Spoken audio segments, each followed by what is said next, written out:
ओम ब्रह्मा मुरारी कृतांतकारी भानु शशि भूमि सुतोर्यश्च गुरुश्च शुक्रः शनिरावति तव सर्वे ग्रह शांति कराव। वर्तमान समय में बच्चों को शिक्षा के साथ उनको संस्कारों से हम कैसे जोड़ सकते हैं, उस पर थोड़ी सी बात करते हैं। और उससे कैसे बच्चे जो है बिना संस्कारों के किस तरह से अपने पथ से, अपने मार्ग से भ्रमित हो रहे हैं और उसके परिणाम हमको देखने को अक्सर मिलते हैं। तो उसको हम कैसे रोक सकते हैं और क्या कारण है, कैसे इन पर रोक लग सकती है, इस पर थोड़ी बात हम करते हैं। क्या हो रहा है कि जैसे अक्सर हम ये देख रहे हैं कि बच्चे जब 9th क्लास में पढ़ते हैं या 10th क्लास में जब आ जाते हैं तो उनके रिजल्ट्स बहुत अच्छे आते हैं।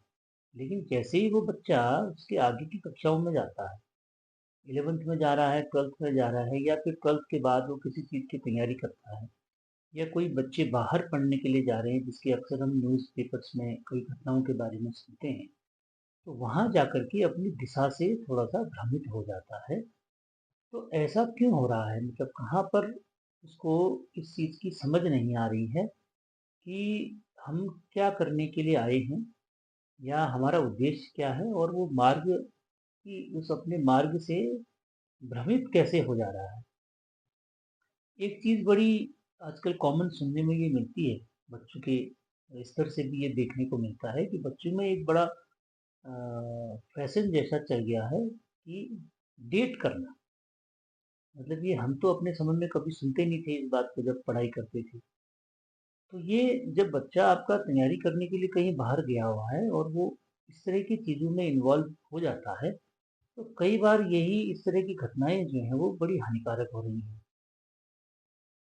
कहीं पर भी तैयारी करने के लिए बच्चा यदि बाहर जाता है और वो इस तरह की चीज़ों में यदि आ जाता है हमारा, तो उसको कैसे रोक सकते हैं? या जो आने वाले छोटे बच्चे हमारे हैं, जो अभी पढ़ाई कर रहे हैं, उनको हम इन सब चीज़ों से कैसे रोक सकते हैं? उसके लिए एक सलाह या सुझाव मैं ये कहूँगा अपनी तरफ से कि हमारे शांतिकुंज हरिद्वार से लगभग 88 वर्ष, 89 वर्ष से एक पत्रिका हमारे यहाँ आती है जिसको हम पढ़ते हैं। मैं तो पिछले 30-35 वर्षों से पढ़ रहा हूँ। ये अखंड ज्योति करके एक पत्रिका है, जो है वो 25 रुपए की ये पत्रिका है। तो इस पत्रिका में आध्यात्म और विज्ञान का समन्वय ऐसा इसमें देखने को मिलता है। तो मैं तो ये सुझाव देना चाहूँगा कि जब आपका बच्चा 6 क्लास में पढ़ने को आ जाता है, तो कोई ज़रूरी नहीं है कि आप इसी पत्रिका को लगाएँ। हालाँकि जो लोग इस पत्रिका को पढ़ना चाहते हैं या देखना चाहते हैं, तो वो मुझे व्हाट्सएप कर सकते हैं। ये ई वर्ज़न में भी आती है, तो उसकी कॉपी मैं उनको भेज दूँगा जो भी मेरे पास उपलब्ध है। तो मैं ये चाहूँगा कि 6 क्लास में जब आपका बच्चा आ जाता है, तो कक्षा 6 में आने के बाद से आप उसको ये पत्रिका पढ़ने को दें। क्योंकि इस पत्रिका में बहुत सारे ऐसे विषय हैं, जैसे एक पत्रिका का मैं आपको उदाहरण देता हूँ। एक पत्रिका में एक टॉपिक इसमें लिखा हुआ है, ये पुरानी पत्रिका है, अगस्त 2021 की पत्रिका है, और इसमें एक टॉपिक इसमें दिया है, बच्चों की संस्कारशाला है परिवार। बच्चों की संस्कारशाला है परिवार, ये एक पन्ने का लेख लिखा हुआ है और इसमें बहुत अच्छी बातें लिखी हुई हैं। तो बच्चा यदि इसको पढ़ता है, अगर आप कहें मैं इसको पढ़ के 2 शब्द इसके अगर सुनाऊँ आपको, तो कितनी अच्छी बातें इसमें लिखी हैं कि जैसे लिखा है इसमें कि परिवार को बच्चों को संस्कार देने का केंद्र बनाने की ज़रूरत है। ऐसा करते हुए ध्यान रखें कि बच्चों पर अनावश्यक दबाव न डालें, उनके साथ कभी भी ज़बरदस्ती न करें, भूल कर भी हिंसा न करें, बहुत प्रेम से अपने जीवन के परिवर्तन से, बहुत शांति से, बहुत सरलता से बच्चे को सुझाएं, आदेश न दें, यह न कहें कि ऐसा करो, क्योंकि जब कोई भी कहता है कि ऐसा करो, तभी सुनने वाले के भीतर यह ध्वनि पैदा हो जाती है कि हम ऐसा नहीं करेंगे।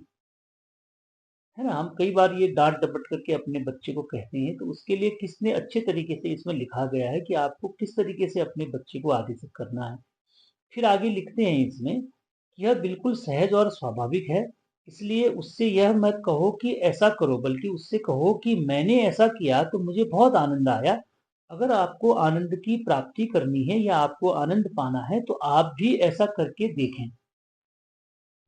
समझ रहे हैं आप? तो इतनी सरल भाषा में इस बात को लिखा गया है कि कैसे हम जो है, एक तो मैंने एक पैराग्राफ आपको पढ़ के इसका सुनाया, इस वीडियो के माध्यम से करना चाह रहा हूँ कि ये अक्सर बच्चों के साथ में ये दिक्कतें आ रही हैं, क्योंकि हम भी अध्यापन के क्षेत्र में हैं, तो हम भी ये देख रहे हैं कि कई बच्चे जो है स्कूलों में, जो 9th क्लास में 10th क्लास में अच्छा परफॉर्मेंस देते हैं, लेकिन वो 12th तक आने में उनकी स्थिति खराब हो जाती है।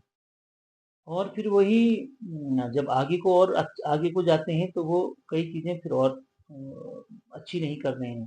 तो उसके पीछे के कारणों को अगर हम देखते हैं तो एक तो आप ये देख रहे हैं कि बायोलॉजिकली भी क्या होता है कि बायोलॉजी के अनुसार भी इस एज में थोड़ा-सा हार्मोनल चेंजेस आते हैं।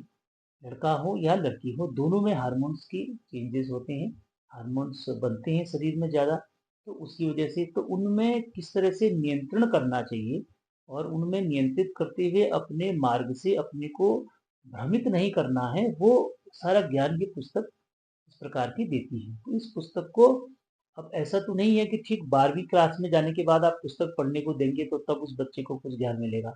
इस पुस्तक को पढ़ने की आदत आपको 6 क्लास में, या क्योंकि 6 क्लास तक हम इसलिए कह रहे हैं कि बच्चा 6 में पढ़ने को आता है, तो उसको थोड़ा-सा चीज़ों को समझने की आदत हो जाती है।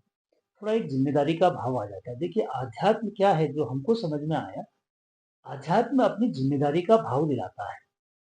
जैसे-जैसे व्यक्ति की उम्र बढ़ती रहती है, तो उसका क्या होता है, व्यक्ति की उम्र बढ़ने के साथ-साथ में उसकी जो ज़िम्मेदारियाँ होती हैं ना, वो बढ़ती जाती हैं। कहते हैं लेकिन धीरे-धीरे उम्र बढ़ने के साथ में उसकी प्रतिशतता हर व्यक्ति के लिए बढ़ जाती है। समझ रहे हैं आप? मेरा कहने का मतलब आप समझ रहे होंगे कि मैं यदि 100% हूँ, तो मैं अब वर्तमान में 100% अपने लिए नहीं हूँ केवल। मैं मेरा प्रतिशत अगर आप निकालना चाहेंगे तो मैं जितने लोग हैं, समाज, मेरा स्कूल, मेरे विद्यार्थी, मेरे बच्चे, मेरे माता-पिता, पत्नी, उनके रिश्तेदार, इन सब का मिला करके मैं मुश्किल से अपने लिए पता नहीं कितना प्रतिशत निकाल पाऊँगा, इन सब का हिसाब लगाऊँगा। तो उन सबकी ज़िम्मेदारी को पूर्ण ईमानदारी से करने का नाम ही आध्यात्म है। अध्यात्म कोई पूजा-पाठ करने का ही नाम आध्यात्म नहीं है।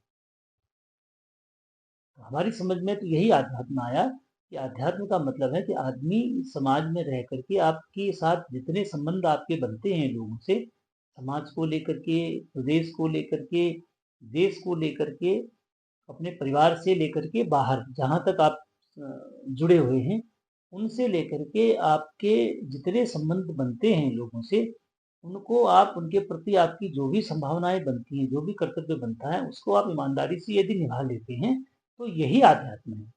बाकी इससे और बढ़कर के कोई आध्यात्म नहीं है कि आप बहुत माला का जप कर रहे हैं, बहुत पूजा पाठ कर रहे हैं, बहुत धार्मिक यात्राओं में जा रहे हैं, तो ये आध्यात्म नहीं होता है।